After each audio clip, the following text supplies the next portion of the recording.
Coming to you pre-recorded from the Garage of Solitude, this is Mario Francisco Robles And I'm Brett Miro from the Bad Office. in Massapequa. And this is episode 145 of the Fanboy Podcast. How you doing, Brett? It's been so long since we've spoken. I know. That's not true. Actually, we just recorded 3 days ago, and I am ready because we have a hell of a show today. Yes, We have a giant. Let's just get into it. It's a giant DC blowout. this is going to be a DC mega episode here, and it's a good thing we agreed to do 2 episodes this week, right? Because we just released one on Tuesday, and that was a good one. If you haven't checked out 144, we covered some really good ground there, but Yes. this article that arrived on Thursday has given us a lot to talk about today because, well, let's get into it. Believe it or not, ladies and gentlemen, this week I have got a Superman on film update for you. That's And it right. actually comes in a number of different varieties. You see what I did there?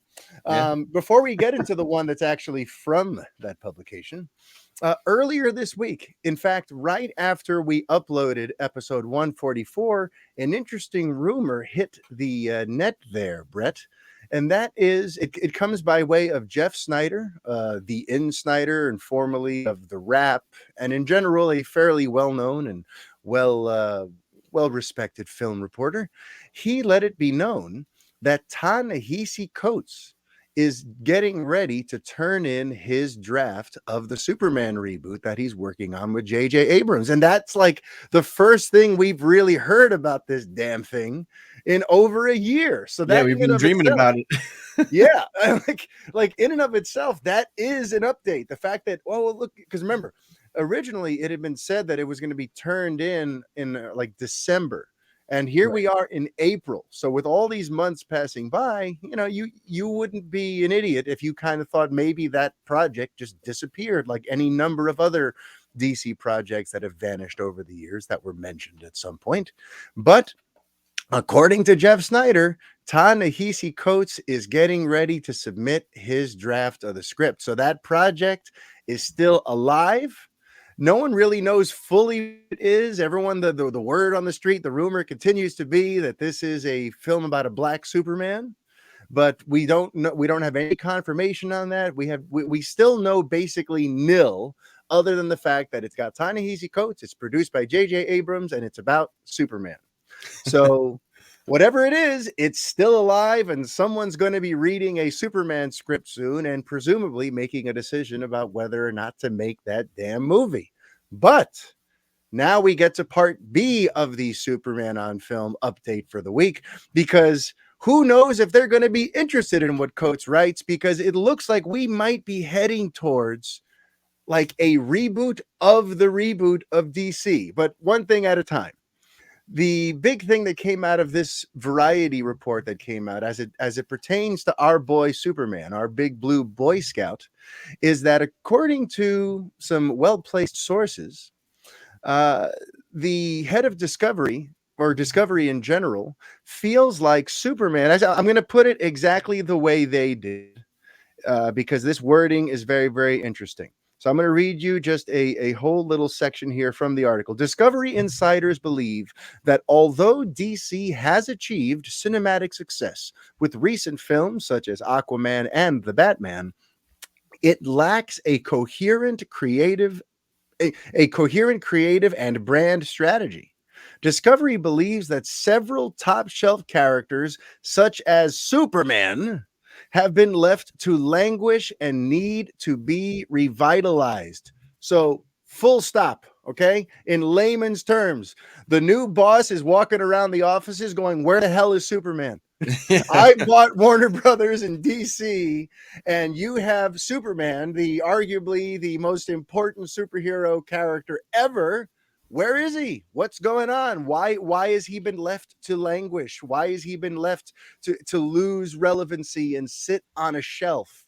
So for once, it looks like somebody is stepping in with some hint of power and saying, hey, we got to make a freaking Superman movie here. What's going on? What are we Truer words doing? have never been said. Right? And what all an right, important question. Where is Superman? Where is Superman? And before I give my full reaction to this, Brett, how do you feel hearing that? Hearing that the new boss is like, What's up with this?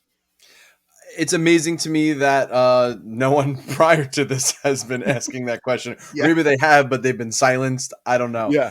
This seems like the most obvious question to have been asking, and I'm glad that the first thing this guy did was come in and say, your flagship character is nowhere to be found. Yeah. So maybe we Yeah. should get on that.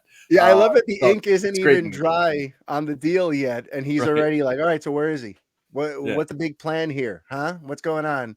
Because and that's the thing. So the reason this excites me is that prior to reading this and prior to knowing beyond a shadow of a doubt that Discovery is thinking this way, we've had to deal with all these different rumors about the Flash, about whether or not they're going to totally retcon Superman out of the thing, if Supergirl is essentially just going to replace Superman in the Justice League, and now she's the one who handled all of the events of Man of Steel, and there really just is no Superman. And by the way, I never even mentioned this to you, Brett. According to one of the other wide-eyed rumors that are floating around, in the post-credit scene, I'm not going to say how it happens, but something will be made clear that there really just is no Superman in this DC world at this time. Like they're just kind of just zeroing him out, and there's no real mention of there could be another Superman coming. Remember? And I told you, like, yeah. And I told you, like, maybe the way to look at that is like they're just trying to clean the slate and prepare a new, prepare a fresh environment for a Superman to appear in. But the point is that movie, and no matter what rumors I've heard and how I feel about them, the one consistent thing I keep hearing is that Supergirl is the priority, and there really is no heat around the idea of getting the Superman movie going right now. That it's just, the leadership prior to Discovery was really just feeling like Superman, for whatever reason, needs to be on the back burner, and Supergirl is the big thing right now, and we're going to just take our sweet ass time with Superman. So, when discussing all those rumors, it was like, no matter what I think of it, no matter what, it doesn't look like there's going to be any kind of Superman on the horizon. So suddenly having Discovery come in and say, where is he? And we need to do something with him. That goes, that tells me like maybe we're not just waiting in limbo forever for Superman for another 5, 10, 15 years. Listen, they know there is money to be made. And There, if there's money to be made, they want it. So, yeah, and if anything, without going on too much of a tangent, maybe the Supergirl plans are going to keep moving forward with whatever they are keeping connected in this DC universe. And then maybe we do just get a Superman movie that's kind of in its own island, like the Batman. And yeah, I think for most Superman fans, I think they'd be okay with that, just to get a good Superman movie. So I agree. whether it's connected or not, let's just get a good Superman movie. Let's just get a good Superman movie. And again, it circling back to the Ta-Nehisi Coates thing too. Like, remember, he's not submitting this essentially to the same bosses that hired him last year. He's now submitting this with Discovery now, overseeing everything. Who knows if they even have an interest in something that's not a traditional Clark Kent Superman story. Right. You know what I mean? Because by all accounts, the Ta-Nehisi Coates thing was either going to focus on like Calvin Ellis or potentially give us an all new Superman. And it wasn't, it was going to be its own sort of unique animal. Yeah. I feel like some of the comparisons were almost like to the Matt Reeves Batman, in that this is going to really be its own unique take, even though the Matt Reeves one still sticks a lot to the actual, the actual Batman and Bruce Wayne. Right. But it was just, it's always been kind of spoken of like, it's kind of like this creative offshoot that is its own thing. And I'm wondering if you're Discovery and you see Superman as a AAA title that needs to get all of the international love and attention that it deserves, are you going to greenlight something that's more of like a risk? Are you going to greenlight this Ta-Nehisi Coates movie, or are you going to go, thanks for this, but we're looking for a more traditional Superman story right now because we want to bring Superman back to the masses, to the mainstream, and we don't want to do a take on him. We want to do him properly. And for all we know, the Ta-Nehisi Coates Superman is a more traditional Superman script. We don't know anything. Yeah, we don't know anything. Listen, 100%. he's written comics before, novels, Yeah. op-eds and everything. He's a pretty prolific writer. Yeah. And there's no reason to think that he just went in and made some weird offshoot or Yeah. took It'd one of be, these like Elseworld versions. Like he could have yeah. came in and just said, I'm going to make a real Superman Clark Kent story that is like really engaging with the times Yeah. that we live in and the America that we live in and the world that we live in. Hmm. If you like read a lot of his writings and some of his comics and just some of his books and stuff, that's something he very much seems to understand well, and like Hmm. how a character exists, like in a world, like ours that is Yeah. in utter chaos, kind of. Yeah. So yeah, I don't. There's no reason to think that. So who knows? We'll find out. Hmm. If there's a draft soon, I'm sure there will be leaks soon, right? Yeah. Yeah. Sure. Some details are going to hit the net at some point. Yeah. But yeah, I'm glad you brought that up because that is one of the reasons that I was really happy he got the job. I thought, based on his writing history, this guy can absolutely tell a fascinating story about Superman in today's America. And it'll be a story that has something to say about the world that we live in, but Yeah. still be a quintessential sort of classic Superman story. It wouldn't it be sad, by the way, to find out that, like, because by the way, there's no like statements. He's never said, I'm writing a black Superman movie. So how sad would it be if like that rumor just got started because people were like, well, he's a black writer and he wrote Black And I feel Panther. like a He's lot gonna of write it a black is that, Superman. and Yeah. there's this like very vocal minority. It's the same people that are going like, oh, they're pushing Supergirl because it's a woke agenda, and they Mm-hmm. cast a Latina actress, and it's a So he's probably girl. just gonna write a black Yeah. Oh, Superman. Yeah. he's probably just gonna make a black Superman, and it's just Yeah. like, I mean, you're missing the point. I mean, I don't know, and he's just a very talented writer. It does, and whether listen, whether he does it or not doesn't matter. He's a talented writer. Yeah. So, but I think to just make that assumption is so stupid. Yeah. I So mean, I yeah. think he understands how to write this character. I feel like I he's a agree. guy that could put a great interesting spin and make him relevant, and that's the most important thing. We need a Yeah. very relevant Superman. We need a Superman that is not clinging on to, like Superman Returns, where it's clinging on to this nostalgia kind of factor.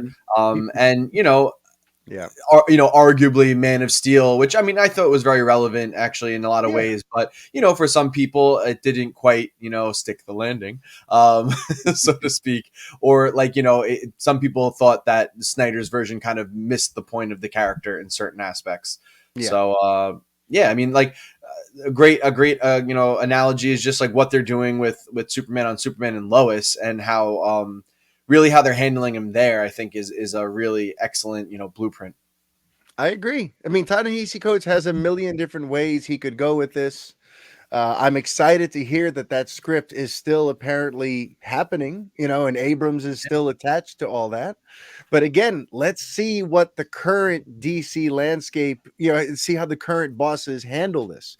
Because the other, like the big overarching thesis from this Variety article, I'll just read you the headline. All right. The headline is Warner Brothers Discovery exploring overhaul of DC entertainment. And this overhaul, it's fascinating the timing of it, right? Because we just had Batman come out, right? And that Mhm. exists in its own world.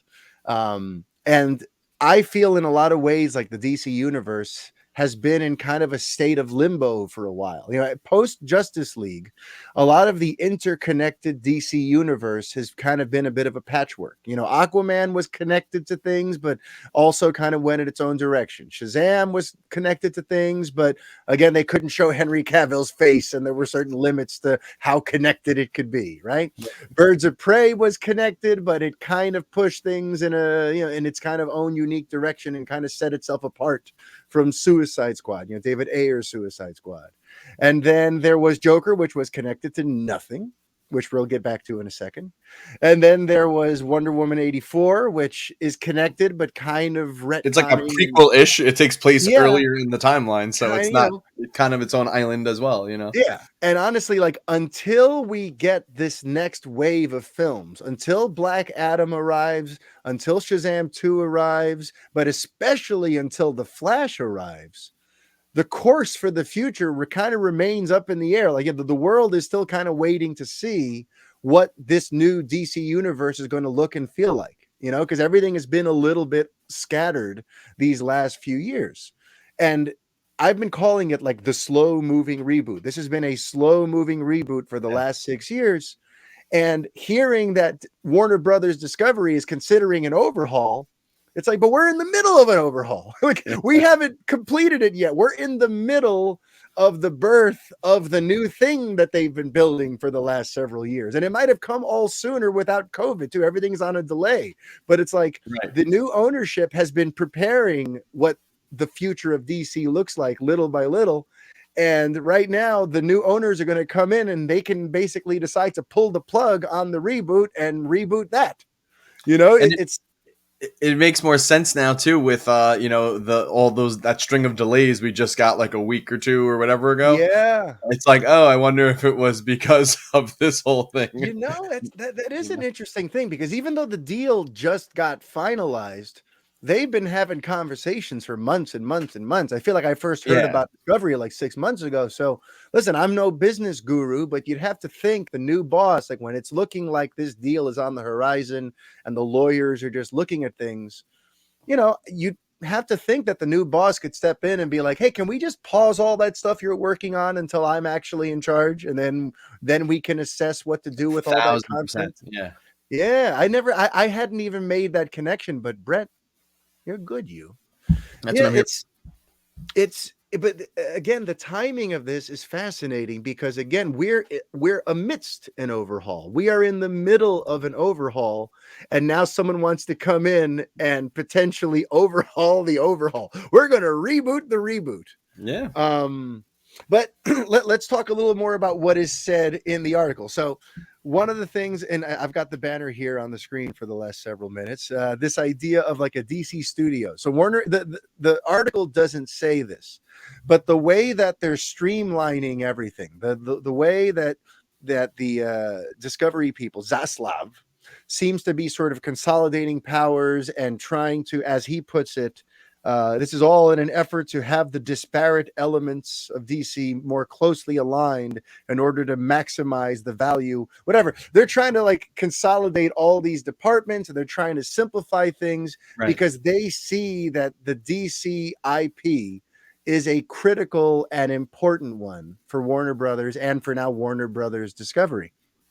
And this has had people wondering, like, remember, there is a Marvel Studios, which, yes, it's owned by Disney, but it is its own entity. And a lot of people feel like that's why Marvel Studios was able to get its act together. Once everyone was under one studio name, it all was able to start, you could create a more unified vision of what this universe is going to be. And DC, what is it, Brett? No, I was gonna say, yeah, and they actually say that it seems like the leadership, that David Zaslav, is toying with the idea, the way they put it, the idea of turning DC into its own solidified content vertical. There you go. So right away, immediately, and listen, it's everyone hates the comparison, but whatever. Immediately you think Marvel Studios, DC Studios, like that's.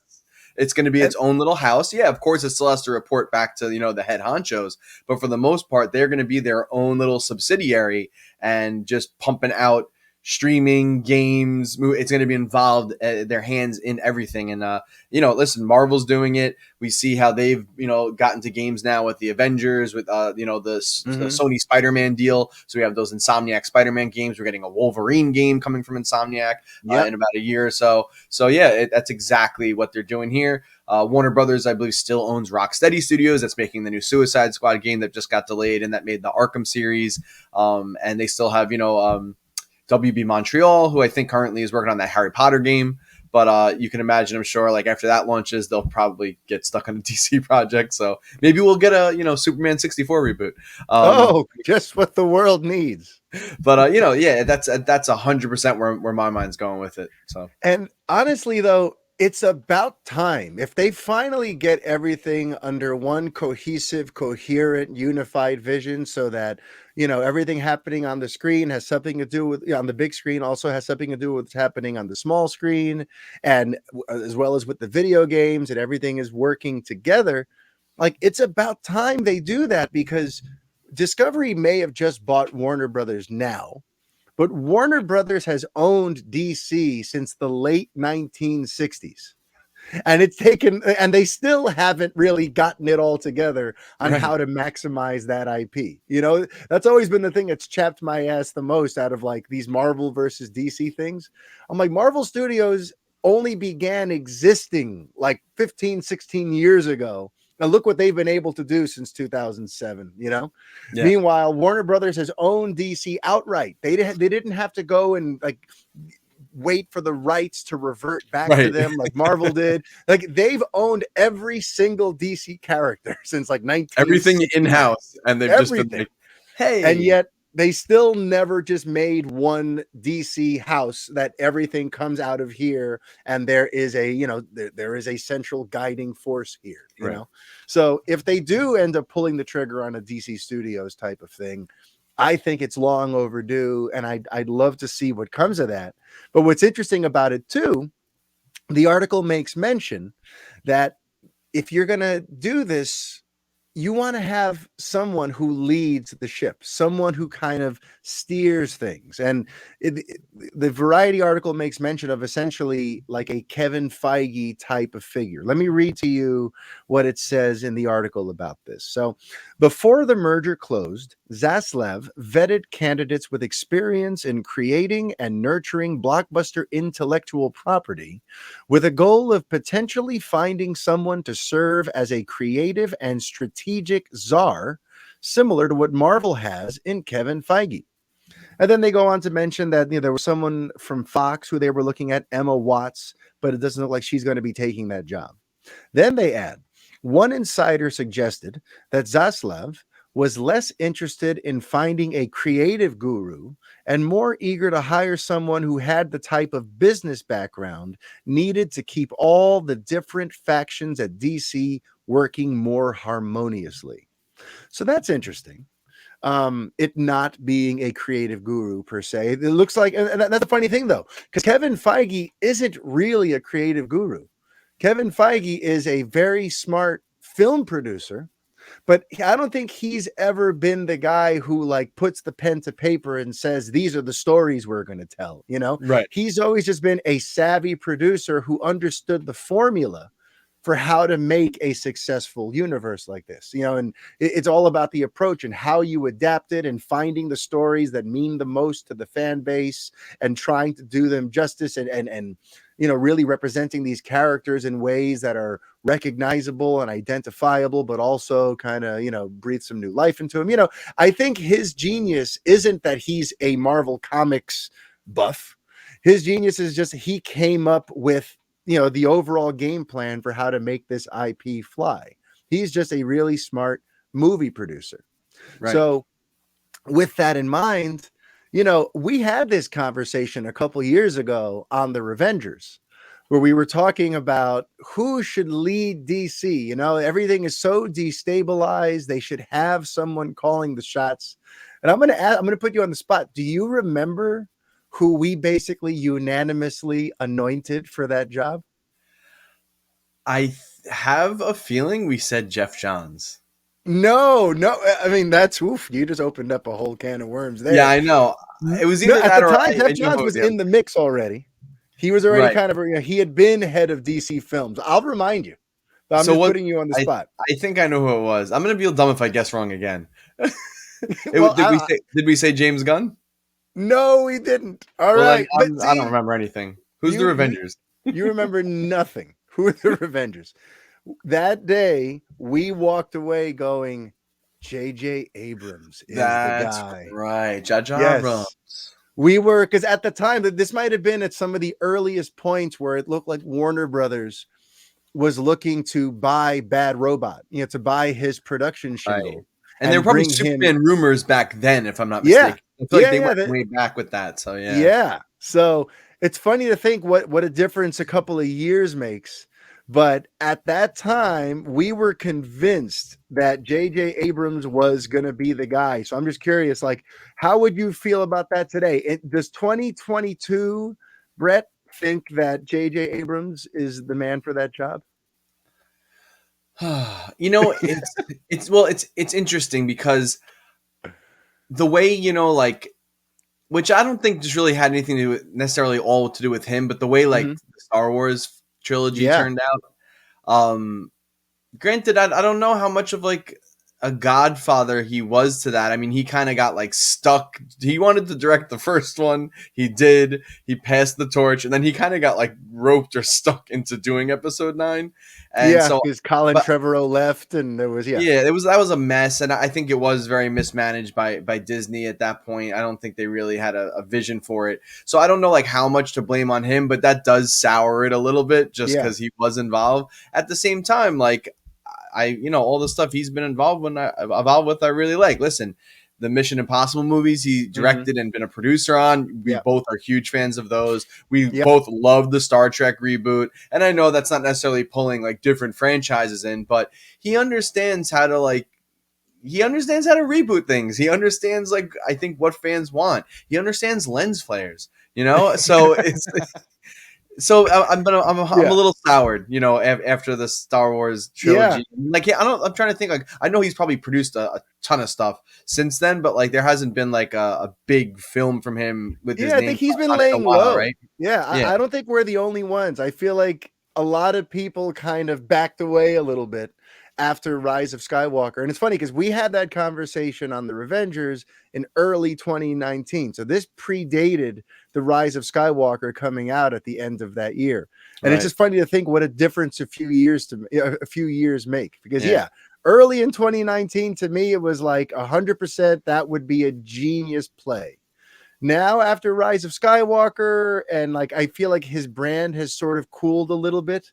sure. I feel like some people would kind of panic if they announced that. Yeah, I'm kind of with you though, where I wouldn't really panic. I do think that Abrams brings the goods. I think I like him best when he's picking the team, when he's hiring the yeah, writers, picking the directors, and just in general putting the pieces in place.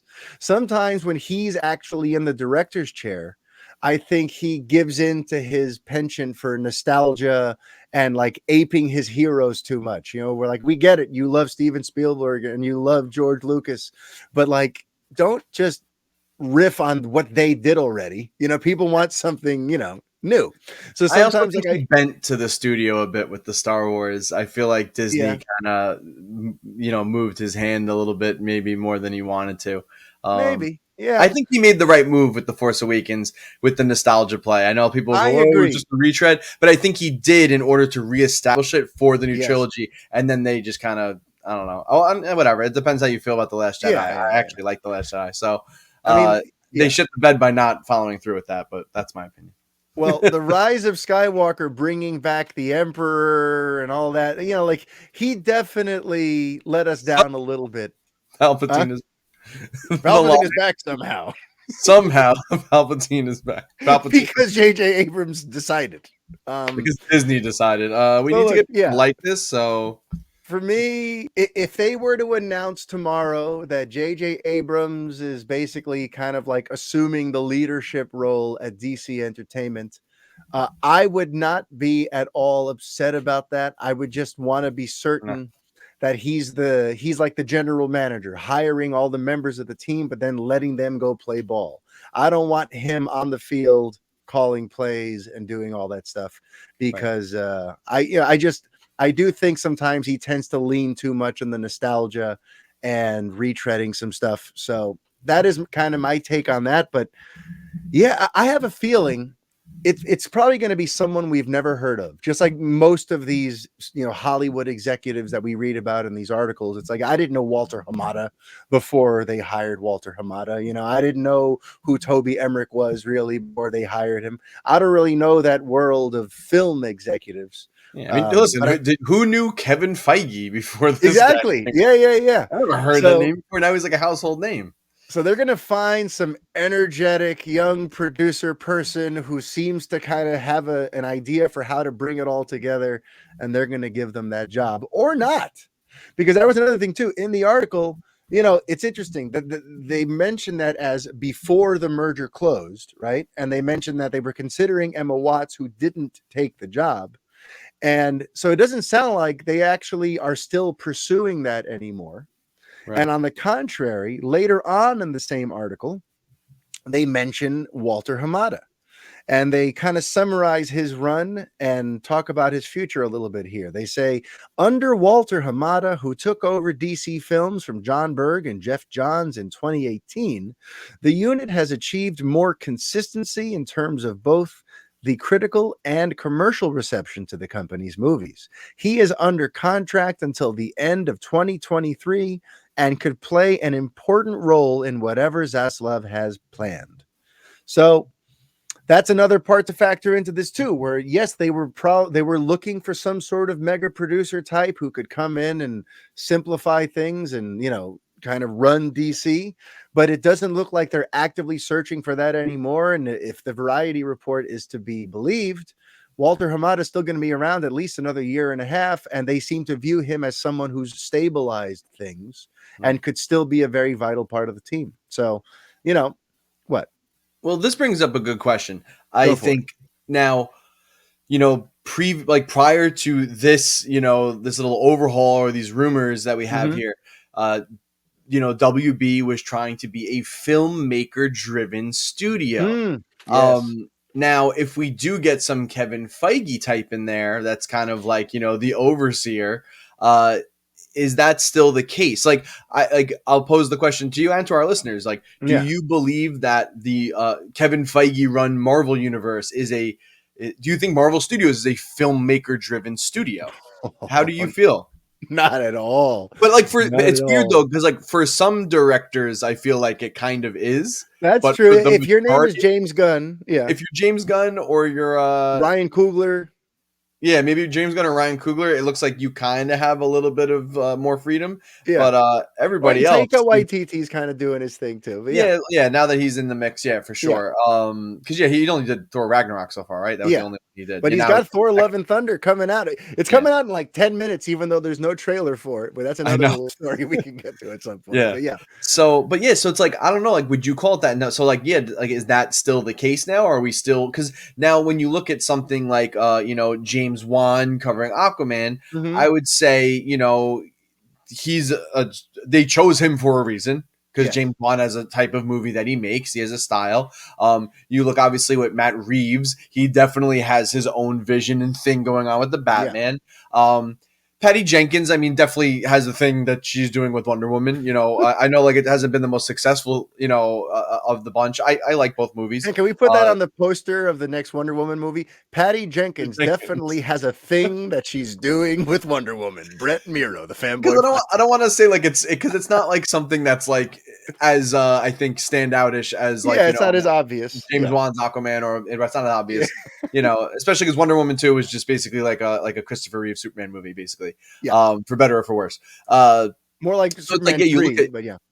yeah, Superman 3. So like, yeah, because it wasn't good. I get it. I get what you did there because it wasn't a Hey. good one. So you look at that, and then I don't know, like Shazam, I don't know, it didn't stand out. I mean, I know it's like David F. Sandberg, right? Like it had a tone, but like that one didn't really like stand out as some like really Yeah. different type of movie. So Mhm. it kind of seems like that's what's going on now to DC, but it looks like they've had a little more filmmaker driven. So now, yeah, Yeah. you bring this person in just to bring it back. Is it that anymore? And listen, these Marvel films, listen, there's no doubt Marvel has seen a ton of success. So whether you like it or not, whether you're sick of it, you're over it, Mhm. a lot of people, I see that sentiment. They're making money. It's a success. Yeah. Even just the interconnectivity of the movies. I always feel like, so there's some movies that like I don't care to see, but I'm like, I'm going to see it because I want to see how It's it part connects of to the that other thing. thing. Yeah. So like Yeah, you yeah, yeah. go see the movie, even though like, listen, I really had no interest in Thor 1 or 2. Did I watch them and I was disappointed? Yes. But I went Same. and saw them because I Same. wanted to Yeah. see how they connected to everything else. Same thing with Doctor Strange. The first Doctor Strange I didn't really care for. And, but I was like, I need to see how this, Yep. does stuff. And guess what? I'm on board for Multiverse of Madness now. So Yeah. whatever they're doing works because I'm interested in these characters that I did not care about. Yeah. The Eternals seems to be like the first kind of like real stinker, maybe aside from the Thor movies. I haven't seen it, so I can't judge, but that is the word on the street, huh? Yeah, so it's just I don't know. So like I don't know if it's necessarily a good thing or not. when you have like this overseer, because then you get maybe into that samey kind of Yeah, formula, and maybe I that's not a hear good you. thing. Maybe they shouldn't mimic it on that respect. Yeah. I don't Well, know. it's funny, yeah, because with Marvel, it's definitely not filmmaker driven unless, like you said, it's, you are certain people. Right. But I also think that, like, in recent years, they have been shaking it up. Post Endgame, with all of this multiverse stuff, with some of the trippy stuff they're doing on Disney Plus with What If and Loki, and bringing open the multiverse, and then bringing in Sam Raimi for the Multiverse of Madness. And that looks like a Sam Raimi movie, by the way. Yeah. Speaking of the people letting people use their auteur voice, right? And I can guarantee that Thor: Love and Thunder is going to look like a Taika Waititi, like a true follow up to Thor Ragnarok. Just like I can guarantee that Guardians Volume 3 is going to feel like its own thing. And these are all coming out in this next phase, right? Right. And all this stuff that's happening in Disney Plus is all kind of part of this new phase. I think that's because for those first 10 years, they ran this thing like a TV studio almost, where like the producer, Kevin Feige, was really in control. He was like the showrunner. And then Mm-hmm. he would just bring on directors there to just try to get the story from point A to point B. And I kind of feel like they've been trying to shake it up since Endgame, because even they could tell that it's hard to create under these circumstances. And it's hard to hire filmmakers who can do anything special when they have to hit these certain marks. Otherwise, these next three movies don't make sense.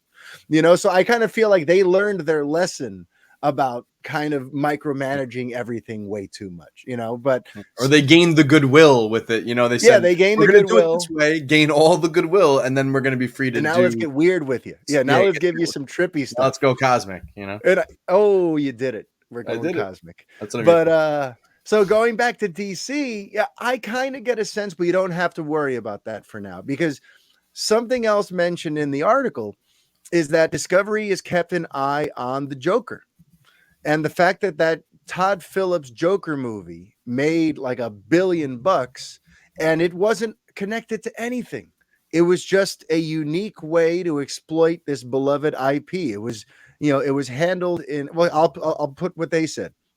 They also believe that projects like Todd Phillips' Joker are a shining example of how second build characters from the DC library can and should be exploited. So that makes me believe, like, what made Joker work is that it was an auteur thing. It was a filmmaker driven thing. Somebody had a great Black idea. label, right? Yeah. What Is that happened? still a thing? Wasn't it the DC Black Label? Like, Well, and I'm glad you brought that up, because I feel like that might be part of what Discovery wants to fix up here, with everything seeming so scattershot. Joker didn't have any kind of alternate branding. It had nothing that told the audience that this is not connected to anything you've seen or will see. This is not connected to that Batman reboot that's coming out in a couple of years. This is just a Joker movie. And this isn't leading to a Batman movie. right. But we're getting ahead of ourselves, because the main thing is them seeing the success of the Joker, them seeing the success of the Batman, them seeing the success of Aquaman. These are all films that were filmmaker driven and that were successful because the directors were allowed to do their thing. So unless they're idiots, they see that that's what's working. What's missing is a clear public face for what is, what are we trying to achieve here, which movies are connected, what are we building towards, what events are on the horizon, how is the stuff on the small screen informing the stuff on the big screen. Right now everything's been kind of like scattershot. I was talking about this on Twitter earlier today, where it's like, if you look at the last 3 DC movies, all that have been released, all 3 are in their own pocket universe, or they're all like unrelated. There was WW84, which that was its own thing, and it's kind of an offshoot of the Snyderverse, and it's Patty Jenkins, as you said, doing a thing with Wonder Woman, right? Then after that, and before that was Joker, which again was its own thing. After WW84, the next DC movie that came out was the Batman this year. And the Batman, as we know, is its own thing. So that's 3 DC movies that have come out that have absolutely nothing to do with each other. And So I mean, well, it depends. I don't know. You're not including Suicide Squad, and because Oh, I know it is kind of yeah. connected to the other I thing, forgot but about that because of the it HBO kind Max of thing. broke Yeah. away from the whole Ayer thing, and it Yeah. really was, aside from having Harley in it, it kind of was isolated from the other stuff. I think Yeah. they like loosely referenced a few. They referenced, Yeah. right, Yeah. that Yeah. blood. What is it? Bloodsport put Superman in Yeah. the hospital with a kryptonite Yeah. bullet. So Yeah. I mean, that kind of, I The think that's kind of Suicide off Squad the is tone. in there. I totally whiffed on that one. But Yeah. I guess 3 of the last 4 have been in their own universe. And I feel like if you're the new boss, if you're the new owner stepping in and looking at our content output, you're probably thinking like we need to like market these things better or message this all a little better because this is going to confuse the audience. On the other side, the ones who are printing money and have all the goodwill in the world, the Marvel Studios ones, the audience knows exactly where everything fits. They're in on it. They're excited to find out, well, what's the next puzzle piece in this grand tapestry that they're putting together. Whereas on DC, everything just kind of seems to be its own thing. Yeah. So yeah, I kind of feel like that's one of the reasons that they're coming in and trying to streamline everything because Yeah. there should be a clear sense of what's coming and what's going, what matters and what doesn't. Yeah, I think it's important too that you said messaging, because I think also in the like last couple of years, like you were always having like Walter Hamada saying some bullshit in an article. Then you had Sarnoff coming out and saying Justice League's a cul-de-sac, and like there were Yeah, too many voices. And like Marvel, you just basically go to Kevin Feige that's and it. he tells you Yeah. what's going on. Sometimes the directors chime in. I'm sure like Disney's like, if you say anything wrong, we're gonna break your legs and kill your family. So like they Yeah. know what to say and what not to say. But it's mostly you're getting the little tidbits are coming from Feige. But yeah, it seemed like there were too many execs and leaks and things. Yeah, just people, too many people opened their mouths at Warner Brothers. So I think that it just even have, like you said, even if they don't get rid of the filmmaker driven, if they don't make it this like weird, sterile like vision for the future, at least they have one person at the top, and it's like what he says is what actually matters and what's going to happen, not all this other BS and noise you're hearing on the internet and leaks and rumors. So I Yeah. think that's probably actually that might be the more important part versus anything, even the content is just Yeah. having somebody that's kind of like, let me tell you what's going to happen. You Dude, listen to me. You listen to me now. I've been saying this for years that DC has a messaging problem. They need Yeah. someone out there to just kind of explain what's up. Yeah. Because even like going back to Zack Snyder and that era of things, right? He apparently had a 5-film arc in mind. He had a beginning, middle, and end, and he was going to be in and out within a few years, essentially.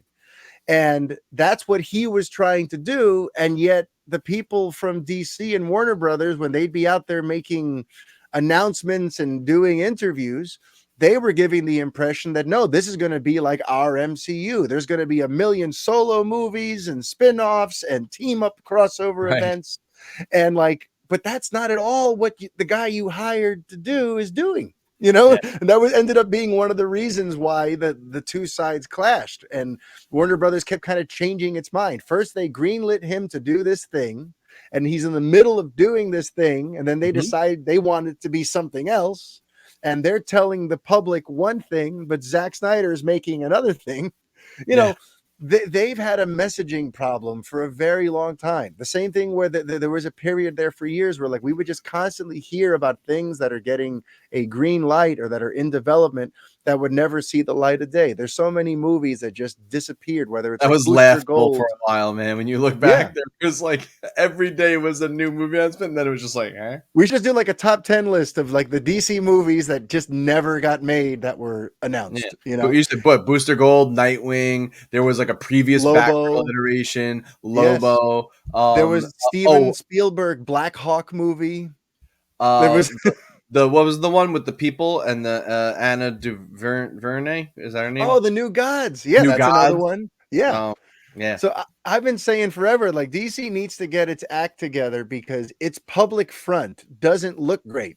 It just yeah. it doesn't look great. So hopefully Discovery, Warner Brothers Discovery, the new owners kind of step in and create a more coherent and cohesive bit of messaging for what the hell DC's up to.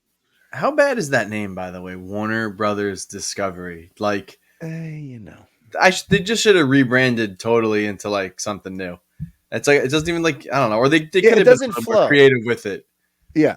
Warner Brothers Discovery, like I don't know Yeah. what I don't know. I don't Discovery know, Brett. Bros. They should have been the Discovery Bros. They blew it. And then the other another thing that came up in this article has to do with the spin-offs and the streaming content. I want to read you Yes, something about that. DC has started to figure out ways for its big screen films to inspire more screaming Discovery. more screaming content. There's been so much screaming over DC. I would like it to stop. There's We been need screaming less from too screaming many fans. content, Less please. screaming, guys. Uh, so, to inspire more streaming content, recent examples include the HBO Max show Peacemaker, which was a spin-off of The Suicide Squad, as well as an upcoming planned series on Colin Farrell's The Penguin and Gotham City's police force. But the company believes that DC must do more to grow its approach to comic book fare, including bolstering gaming, and that's where Brett just, is in his glory.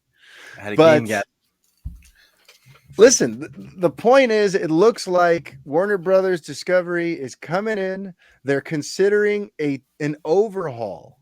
And actually, before I try to recap things, I want to ask you an interesting question, okay? Yes. If you're a boss coming into this, is there any part of you that considers not doing the Flash at all if you're considering overhauling things? And it is in the can, it's 16 months away. You could maybe find something else to do with that and come up with whatever your new direction is going to be. Do you consider that? Or do you I see mean, the Flash as your we're way 100% done. That movie is done filming. It's done. It's done. It's It wrapped. finished. Yeah. And then maybe Because that's the thing, because this is going to set maybe the you course. just send it to HBO Max and then you just do something else and film. I don't know. Maybe you could. I don't know. It also like really depends. I think how this Ezra Miller thing shakes out. Yeah. Yeah, that's I true. don't think if he ends up still being, if they end up still being troubled and there's more bad press, I don't think when you come in as the new owners of Warner Bros. Discovery, you want to lead in with that, Yeah. So I don't know. That's interesting. That's really interesting. I don't know. Mm-hmm. I wonder though if they may have some notes for that movie that end up having some new sequences added in as part of whatever this overhaul they're mulling over is. You know what I Yeah, mean? And listen, they we have do have over a year until that we new have release over a date. year. So We I have mean, over a year. reshoots could totally happen and Yeah. probably will. Yeah. It's all coming. See, Mario, it's all coming into focus now. When you go, okay, we had this big delay. Why'd they move Yeah. all these films till next year? And then a couple weeks later, you find out that the new people in charge are like, yeah, we need to overhaul some stuff. It's really telling. It's very It is telling. really telling, and I think you hit the nail on the head there. I also think, and this is just something, this has been like a musing of mine for years now, going back to early 2017, with Discovery taking over now, right? And the number one movie from DC right now, and it's a big hit for Warner Brothers, is The Batman, and that is an unbridled success. If you're the owner, you gotta feel weird about that movie. You gotta feel weird about the fact that, like, here we are with a DC universe and all these beloved characters, but now we just launched a Batman series that has nothing to do with the rest of that, and tonally is not at all like a 4-quadrant type of Batman movie that's going to get, kids and families and older folks. Like, this is like, this Batman is it's geared to like 18 to 34, men, Yes. and this is just the direction Batman is in now. Matt Reeves got his creative control, and he's going to get to make seemingly a whole other trilogy in this world, making a Batman who does not interact with the rest of the Justice League. And they're going to bring back a Batman from 40 years ago to do that. Like, if I'm the Discovery boss, I'm looking at all this and I'm wondering, like, how did we get here? What's going on? How did Batman just end up completely off on his own? And it all comes back to that, like, a decision made like 4 regimes ago, four bosses ago is when this all happened. Yeah. Because when Matt Reeves was able to get that deal and be able to launch his own Batman movie, That happened at the beginning of 2017 when things were really dodgy for Warner Brothers and they were Mhm. desperate and they weren't sure what the future looked like. And they let Matt Reeves decide that he can just take Batman off on his own and do this. And then since then, there have been, like I said, like 3 other bosses who've come and gone. And it's like, what do you do about this if you're Zaslav and you feel like, damn, Batman is one of DC's most important characters, and we're living in the age of the shared universe, but now we have this Batman that is just completely on his own? Like, do you think they're going to try to find a way to, like, in the multiverse madness of the Flash, kind of at least acknowledge that that Batman is part of the multiverse in some way? I don't think they will. And also let us not forget. I mean, like, had COVID not happened, this movie would have came out in like 2020, Yeah. right? I think Yeah. like the original date was 2020. Like, so that's interesting to think I think it was about June too. Like, 21. Yeah, I think it was going to be June of maybe it was still going to 2021. be Yeah. 21, but still, like, that movie came out a year ago, and we weren't even in close to this merger and this like new company. Like, that's an interesting thing to think about too. But like Yeah. they were saying in this article about like the Joker, like, what I think, maybe when the next Batman comes out, they do make some DC Black Label, and maybe you just slap that on there. The Batman is part of the DC Black Label. It's his own thing. The Joker is part of the DC Black Label. It's his own thing. Maybe you just do it like that, and you use that to launch that pillar, that Mm. little stream of the films, and then everything else gets like a, I don't know, what do you want to call it, like a DC Studios stamp on it, and those are the ones that are like the MCU equivalent. So Yeah. in a way, I think it is weird. I totally get what you're saying. It's strange. It's bizarre. The way everything shook out is strange and bizarre. But I think there is a path that they can use and launch this. I think actually that's a. You know what? I should probably be running things. I think that's a really smart like thing. There is like, yeah, use the Batman to like create your filmmaker driven offshoot Elseworld Stories division, where they're Yeah. not connected and we're just getting these things. And Yeah, why, because you yeah, could, why not use a successful movie like the Batman to yeah, usher that in, and the Joker, like like, put those retroactively together. rebrand it. Yeah. Yeah, retroactively rebrand it, and it's like, here's the two movies that have started off this rebranding and this new branch of DC Studios, and like, I think you got a home run right there. Oh, it's part of that line, the DC Black Yeah. line. They give us the Batman and Joker. Boom, you did it. Just give me the money now. Give me Yeah. all the millions of dollars. Just give them to me. I'll take whatever Kevin Feige's getting paid. Give me a quarter of it. All right, give me a Yeah. quarter of it, and I'll do this for you guys. All right, if you're listening. All right. But now I'm going to go and bring this thing full circle back to Superman. Okay. Because wait, I clicked on the wrong thing there. There we go. I'm bringing this full circle back to our boy Superman, because if you're Discovery coming in right now and you know that this Batman is off in its own world and the Joker's off in its own world, and you get a Ta-Nehisi Coates script for Superman that's also in its own world, is that appealing to you? Or are you really looking for a Superman movie that can launch in the shared world that we're going to see in The Flash, presumably, that we're going to see in Aquaman and Shazam? You know what I mean? I feel like if they want Superman back, they don't want a Superman that can't play with others. They don't want a Superman that exists by himself. They want a Superman that could be the anchor of their Justice League or something. You know what I mean? Right. So I feel like all of this is going to have some interesting bearing on how they view this script from Coates and how they view whatever it is Abrams seems to want to do with this reboot, because I'm not sure you want to just do another little thing off on its own island with Superman. I think you want to have Superman in as part of the large canvas, the one that's going to include Black Adam and the Justice Society and all these other characters who in the stories he has a million stories with, you know? So I think all of this does tie in interestingly with this reboot that apparently, as of earlier this week, is still alive. So yeah, there is a lot to consider here. Yeah, But because like, you don't just scrap this whole Michael Keaton thing. We got Michael Keaton yeah, back. he's already getting in shot stuff for the Flash and for Batgirl. So Yeah. like you're not gonna just throw that No, they're out, you not. know? They're So not. I don't maybe you just keep moving forward with that plan and we have a Justice League that is Jason Momoa's Aquaman, Gal Gadot's Wonder Woman, Supergirl, Michael Keaton's Batman, and you maybe you just move forward and Ezra Miller is the Flash, and maybe you Yeah. just move forward with that, and that's the Justice And League. I don't know, and then you just have Superman, add him to the DC Black Label, you know. See, I can't come with you there. I don't want a black Oh, label I'm not saying Superman. I want it. Yeah, I'm just yeah, yeah, saying yeah. maybe you just do that because to now like just change all this again just seems I like know. it I just seems know. like you're just gonna be like another huge clusterfuck. Like I feel like we're gonna be waiting until like 2035 before I actually get like the actual reset that we need to like Yeah. build the proper Justice League. So Yeah. yeah, I don't know. It's weird. You're making me think Yeah. now. Like maybe they do just go. You know what?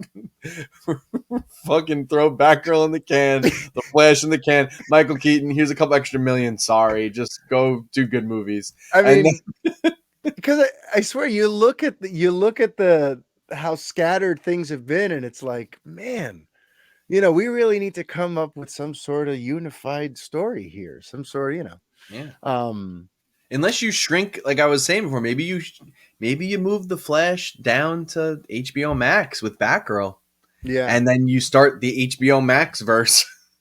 And Michael Keaton's the big star of that, and we have like the streaming Justice League, and then Oh we get wow. into a film one. I don't know, man. I don't know what you do. I don't know what you do. I don't know what you do. I don't know, but overhauling the overhaul, rebooting the reboot. This is going to be very interesting. This is like And the new 50. This is like literally like the comics. Like the new 52 happened. yeah, Everyone got pissed off. And then it was like, I don't know how many years later, but then they had to like reboot the new 52 and they did like another weird crisis thing. And that like re-merged everything and like reset everyone's age back yeah, down. yeah, yeah. They literally had to do that in the comics and it took them a But the while. funny, but with So, the timing of everything, rebooting it now is like rebooting the new 52, like when only a couple of the books had come out. Like we still yeah, hadn't hit the stride of that where whatever they were I know. trying to do there yet. But we're just gonna yank it out of the wall and start over again. But then it goes So back to also like the age old question like, do they need we're talking about like they need well it seems well we're talking about it because it seems like this is what they want, but yeah, do they need to do the Marvel thing? That's been like the age old question because there are a lot of people that say I don't give a shit about doing like the connected thing, just make the movies, you know what I mean? Like yeah. maybe just make a Justice League movie out of a vacuum and it's like here's Justice League movie, we cast all these people and this is just a Justice League movie, here it is, they've met I mean, already, that's here it is, yeah, that's an like maybe interesting we thing just do too. it, and it's just like you enter in and you get filled in Well, on what the if it's gap. all pocket universes then? Right? We have the Joker, which is on its own. We have the Batman that's on its own. This Flash thing is going to reset things, and who knows? Like the fact that it's just going to show us that there's a million alternate realities, that could be all the legwork that it has to do. Just have that movie come out and establish that there's lots of different versions of these characters, and you don't even follow that specific movie up anymore. Now you just make a bunch of very interesting movies Yeah. set in all of these different interesting universes, letting the filmmakers come in and pitch you things like the Joker, like Matt Reeves did with the Batman, like perhaps what Ta-Nehisi Coates is doing with the Superman script. Maybe you make it, you go full on filmmaker driven to the point where there really isn't any connection between anything at all, unless there's like a very specific crisis type story you want to tell that brings them together. Yeah. You What know? if we get some synergy going? Like they're saying they want to use all the aspects of their business. What if we do something where we get like, you know, maybe anywhere from like a 1 to 3 episode mini series on HBO Max for each new Justice League character, maybe a new Wonder Woman, a new Batman, a new Green Lantern, and they have like a little 3 episode, maybe they're like 3 45-minute episodes, and we get like a mini origin, and then all of a sudden we just get a big screen thing that takes place years later, but like now we have a little origin insight into those characters, and now you Yeah. propel that into a big screen, huge budget movie, save a little money, make it a little lower budget on HBO Max, and then do it. Like what if we do that, like what and it would do that in a little maybe a more cost effective manner, Yeah. still give everyone kind of like a little origin story or just some kind of sense of them, and then put Yeah. them in like what if we start doing like things like that? It's different, you know what I It mean? is different. I mean, and I maybe don't that know. is the way to go. There's a kind of borrowing from my wrestling knowledge. I think there's a connection here. Eric Bischoff, when he launched the alternative to WWF, or when he took over WCW in the 90s, he was like, I could either be same as no less than or different than or better than, right? And okay, you're not going to be better than Marvel at what they're doing. So you're only Yeah. going to end up being less than what they're Or, doing. So or you're different. best off Yeah. being different than. Yeah. And maybe DC's thing here is, imagine we have a landscape. You kind of got my imagination going now, though, when you said, like, just do a Justice League movie, kind of like George Miller wanted to do Yeah. back in But not '09. that Just one, because that one no, sounded not weird. that one. Yeah. But like, imagine if out of the blue, just here is a Justice League movie. You know what I mean? Without apropos of nothing, like Justice League Mortal would have been, or even at some point, David Goyer was looking at doing a movie called Supermax, which was just this standalone story of Green That Arrow was Green Arrow in the Supermax locked up prison. in a Supermax prison with all of these epic villains, and he Still has to love that deal with them. idea, and I want to Yeah. see it. So imagine if we had a DC universe where those are the kind of movies coming out. It's all these little mini DC events happening all over the place, as Yeah. opposed to like, now you watch this solo and that solo and that solo, and now we Yeah. celebrate with the crossover. Like, listen, I reference this all the time, and they made an animated movie out of it. But the new 52, when they relaunched Justice League, that initial comic is fucking awesome. And then they made Justice League War. They actually adapted that into an animated version. And literally, what they do is, like, it's not an origin story for all the characters, because we know all of them already. It's the comics. They trust you know that. But it is just like a bunch of shit starts happening on Earth, and in the different areas, people start responding, and all of a sudden, like, they kind of crisscross, and like they kind of all meet, and then like have this huge battle, and like that's how they meet and team up, and then like it just all happens in like a couple of issues, or like in that case, I think it's like an hour, maybe an hour and a half. I don't even think it's an hour and a half. It's like an hour long animated movie,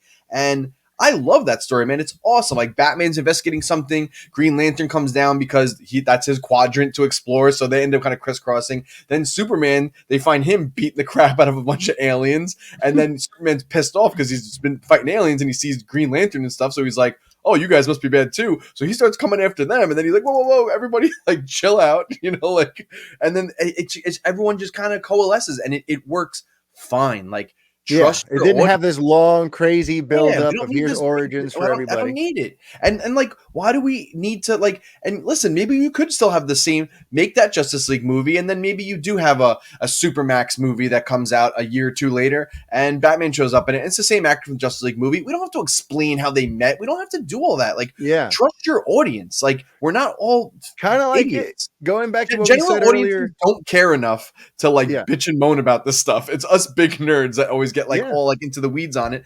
But for the most part, we're the ones who know these characters and we understand where they came from. Like, I don't need to be spoon fed everything, and general audiences don't care. They don't. They will just see the movie. It's got explosions. It's got a as budget. long as the trailer's good, they'll be there. So like, I don't know.